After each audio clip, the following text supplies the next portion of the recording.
Ito po ang Suzuki Raider FI. Binansagan nga ito na King of Underbone ng mga Pinoy riders dahil nga po sa bilis ng motor na to kahit na 150cc lang ito. Isa po itong Hyper Underbone motorcycle na kilala sa kanyang engine performance. Tara mga pare ko, pag-usapan natin itong motor na to at alamin natin kung bakit nga ba ito tinawag na King of Underbone.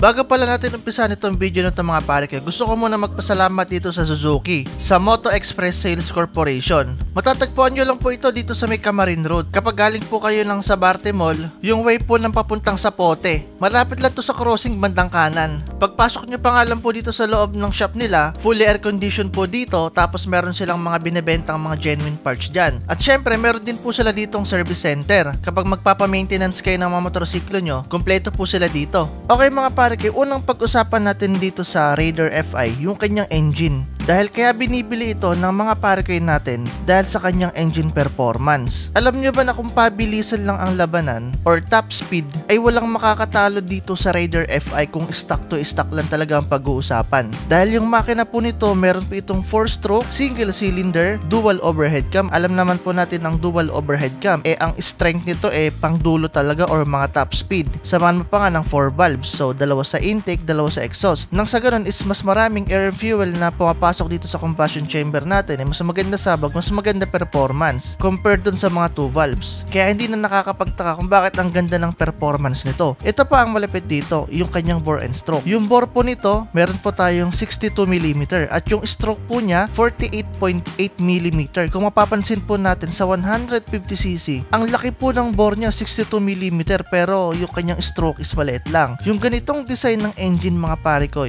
naka-design talaga to para mag-generate ng mataas na power. Meron kasi tayong tatlong klase dyan mga pare ko. Meron tayong over square, meron tayong square engine, at meron tayong under square engine. Dito sa under square engine mga pare ko, kapag ganito yung design ng mga makina nyo, nakapokus ang makina nito sa torque. Sumunod meron tayong square engine. Itong square engine na to, ito yung typical na nakikita natin sa mga underbone ngayon. Yung mga sniper or yung mga RS150, square engine po ang tawag doon. Meaning, yung bore and stroke nun, yung sukat po ng mga pare ko, hindi nagkakalayo. Alimbawa na lang, sniper 155, nasa around 58 yung bore tsaka yung stroke, halos magkadikit lang, nasa point lang yung difference. Pati yung Winner X150, nasa 57.3 yung bore, nasa 57.9 naman po yung stroke. So, nasa point lang din yung pagitan. Pero dito sa over square mga pare ko, ito po yung design ng Raider. Kung makikita natin dito, ang focus po nito is power. Kaya hindi na nakakapagtaka kung bakit ang taas ng top speed ng mga Raider FI 150. Malaki yung bore pero short stroker. Dito naman sa Raider FI iba. Malaki yung bore, maikli yung stroke. Yung ganitong engine, pangwaswasan talaga mga pare ko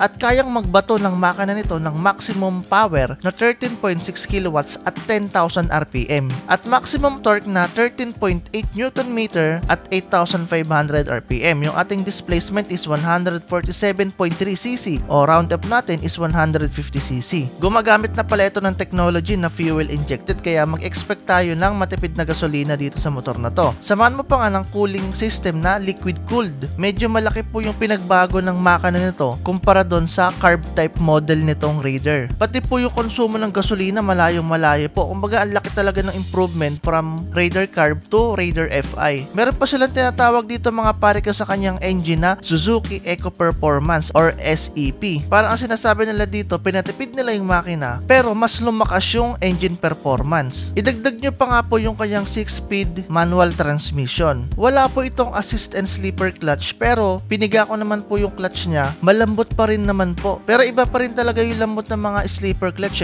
Pero dito sa Raider FI, kahit hindi siya naka-sleeper clutch, hindi naman din siya matigas. Kumbaga, okay din. Ang nagustuhan ko ba dito sa kanyang makina, bukod sa electric, meron pa rin po siyang kickstarter. So sa ganun kasi kapag emergency, naubusan tayo ng battery or nalobat yung battery natin, mapapa-under pa rin natin gamit itong kickstarter. Actually, sa mga manual, hindi rin naman ganun ka-big deal kahit walang kickstarter kasi kapag nalobat yung battery, pwede natin kadyutin. Pero malaking tulong din yung Kickstarter kasi kung halimbawa is kayo lang mag-isa, walang magtutulak sa inyo sa motor, mapapaandar nyo pa rin siya ng mas madali kumpara dun sa kakadyutin. So kung makikita natin dito sa kanyang engine, no, napakaganda talaga ng pagkakadesign ng Suzuki dito. Kung performance lang talaga yung pag-uusapan or kung naghahanap kayo ng mabilis sa 150cc category, walang duda mga pare ko, ito na yung motor na para sa inyo. Yung kanyang fuel consumption mga pare ko, base dito sa WMTC, kumukonsumo po yung Raider FI ng 50 km per liter. So kung titignan natin mga pare ko, ang ganda ng performance, napakatipid pa sa gasolina. Nakakatuwa nga yung pagkakadesign ng Suzuki dito sa Raider FI. Yung ibang brand, nag-update na sa mga underbone nila dito sa ganitong category, 150cc category, pero kahit ganun, hindi pa rin nila matalo itong Raider FI kung pabilisan lang naman ang pag-uusapan. Kaya yung mga pare ko natin dyan, yung mahilig magwaswas, itong motor talaga yung pinipili nila hindi sila mabibitin dito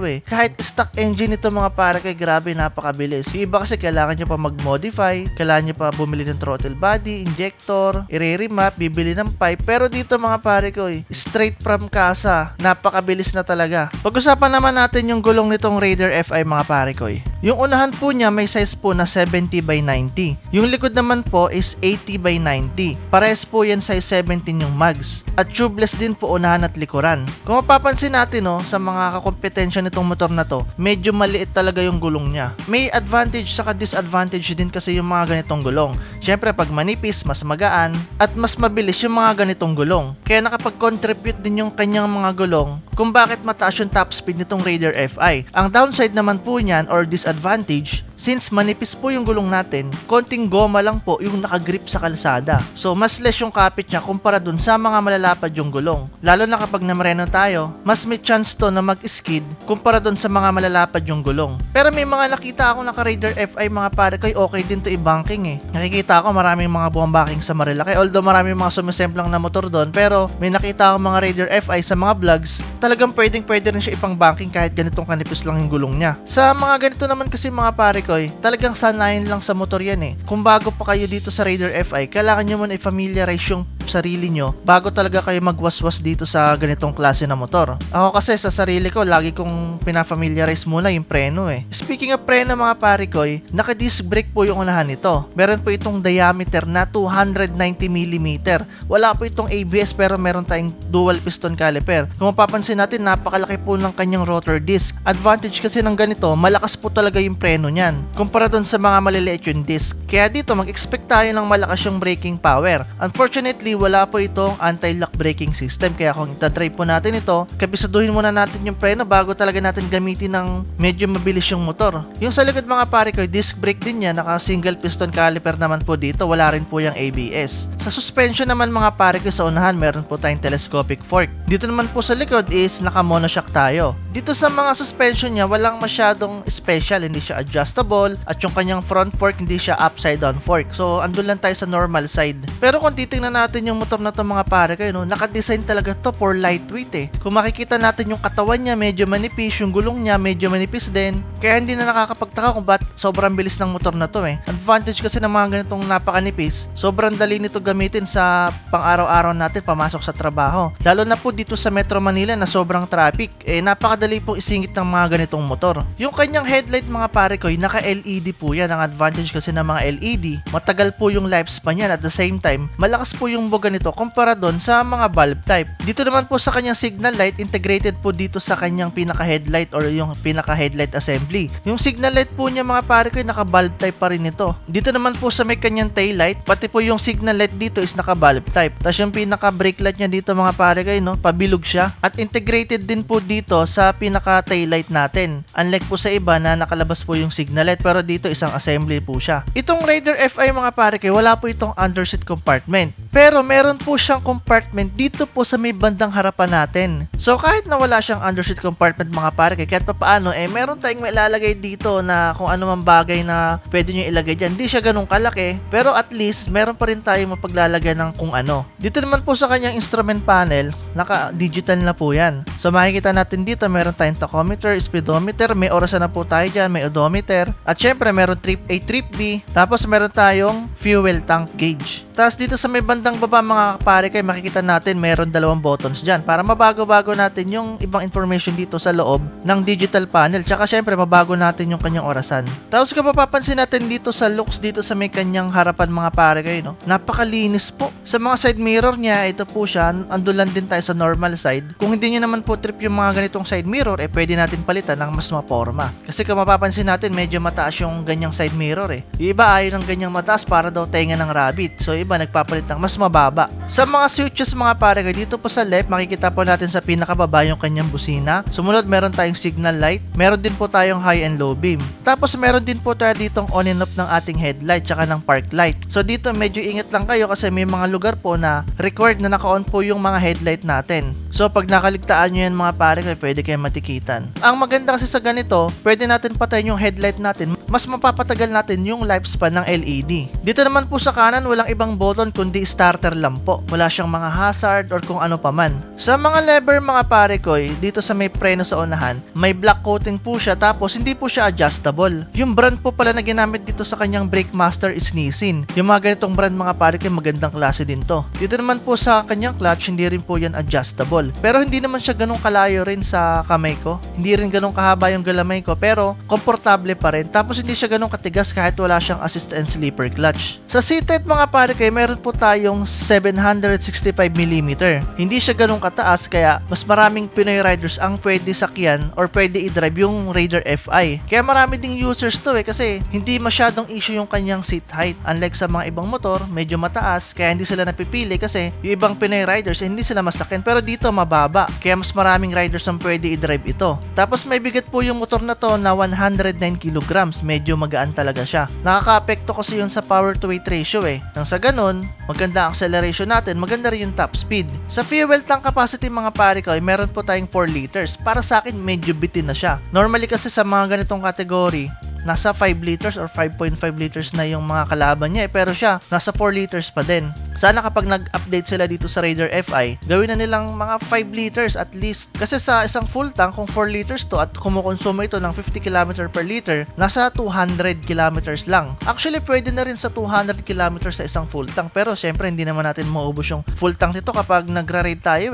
Pakita lang natin na mag 1 bar or 2 bar, magpapagas na agad tayo. Kasi mahirap naman sumugal, baka matapat tayo sa lugar na walang gasoline station. Tapos kung mapapansin natin yung kanyang sticker dito sa fairings niya, talagang nakalagay yung specs ng motor niya. Talagang finiflex ng Suzuki na itong Raider FI na to, naka dual overhead cam, naka liquid cooled, naka 6 speed. Doon pala makikita na natin agad yung specification niya Sa upuan naman mga pare ko, ito po yung kanyang itsura. Medyo manipis lang siya. Kumbaga kung gagamitin nyo to, sanayin na lang talaga. Kasi kung galing kayo sa mga mas malapad yung upuan like yung mga scooter or yung ibang underbone, medyo maninibago kayo dito. Pero sabi nga ng iba, kahit ganong kanipis yan or kataas, sanayan lang yan. Kapag nasanay na kayo dyan, yan ay magiging normal nyo, hindi na kayo mapapagod. Iba nga, di ba, sa mga sport bike, sa unang gamit nila, nakakapagod or nakakangawit. Pero habang tumatagal, parang normal na lang. Pero dito mga pare kayo, nasasabihin ko lang sa inyo, kung galing kayo sa mga scooter talaga, medyo manipis talaga yung upuan nitong Raider FI, medyo makitid. So kung gagamitin nyo to, kailangan nyo munang masana yung mga puwetan nyo. Mag-ride muna kayo dyan sa mga malalapit bago nyo talaga ilong ride na sobrang layo, yung tipong mga 300 kilometers. Kasi mangangawit talaga yung puwetan nyo dito. Yung likod nito mga pare kayo, kahit na hindi naka-separate yung kanyang signal light, napaka-sporty pa rin tingnan. Yung kanyang fender, medyo mahaba rin para masalo yung mga putik kapag nag-ride tayo ng maulan. At the same time, napaka-forma pa rin talaga mga pare ko Ang maganda pa dito, yung mga foot peg nito, tsaka yung kinakapitan ng foot peg, aluminum po yan, hindi yan prone sa kalawang. May mga nakita kasi ako ibang motor na yung kinakapitan ng foot peg, bakal, katagalan, kinakalawang, so pangit. Ito, aluminum. Wala tayong iisipin na ganong problema. Sa ngayon mga pare ko, yung motor na to, nagkakahalaga po siya na 121,900. So mas mura siya kung ikukumpara natin dun sa mga kakompetensya niya. Yun nga lang kasi yung kalaban nito, may mga ABS na. Itong Raider FI, hindi pa sila nagre-release ng merong ABS. Pero soon, sana mag-release sila ng may ABS. Para syempre, dagdag safety features na din kasi napakabilis po ng motor na to tapos napakanipis din ng gulong. So sa ganong kabilis na makina, kailangan natin ng reliable na braking system, which is yung anti-lock braking system or ABS. Sa mga kulay naman mga pare ko, marami tayong kulay na mapagpipilian kasi sa mga color variants niya, meron tayong Rugged Edition tsaka Sporty Edition. Dito sa Rugged Edition, meron tayong Metallic Matte Stellar Blue, Candy Matte Red, at Metallic Matte Gray. Dito naman po sa Sporty Edition, meron tayong Titan Black at Pearl White. Para sa akin, yung pinakamapormang kulay dito, itong Titan Black Itong mismong nire-review natin na unit nito mga pare ko Nagagandahan talaga ako sa itsura nito. Sana lang talaga maglabas sila ng may ABS dito sa motor na to. Nang sa ganon, dagdag features. Syempre, dagdag safety na rin sa magdadrive nitong motor na to. Kasi ang ganda na Ang ganda ng forma, mabilis. Medyo kulang lang talaga tayo sa mga safety features. Tsaka syempre, maganda. Lagyan na rin nila ito ng USB charger para kapag gagamitin natin to sa mga long ride, meron tayong magagamit na charger sa gadgets natin. So kung ako tatanungin nyo mga pare ko, yung pwede pang i-improve dito sa Raider FI, anti-lock braking system, palaki nila po yung tangke. At least sana mga 5 liters. Tapos USB charger. Para sa akin yung tatlo na yun napaka-essential para sa tulad ko na mga mahilig mag long ride, pang everyday use, or kahit yung mga ginagawang pang business itong Raider FI, pang hanap buhay, mga pang lalamove, angkas. Yung tatlo na nabanggit ko na yun magagamit talaga kasi ABS for safety, yung laki ng tangke para hindi tayo lagi-lagi bumibisita sa mga gasoline station, at syempre yung USB charger, napakasimpleng features lang yan pero ang laking impact yan sa mga riders. Sa ngayon mga pare ko, nagkakalaga po ang Raider 150 Fi ng 121,900. At kung i-installment nyo naman po ito, meron po kayong minimum down payment na 9,200. Sa 36 months, meron po kayong monthly amortization na 6,526. Sa 24 months naman po, 8,173. At sa 12 months naman po ay 13,240. Yun lamang po mga pare ko sa mga interesado po dito sa Raider 150 Fi. At kung taga North Caloocan po kayo, bumisita lang po kayo dito sa Suzuki. Along Camarin Road lang to mga pare ko pag galing po kayo ng Sabarte Mall. Yung way ng papuntang Zapote, makikita nyo agad itong Suzuki shop, bandang kanan po. Yun lamang po mga pare ko, magandang araw po. Kita-kits po tayo sa ating next vlog and thank you for watching.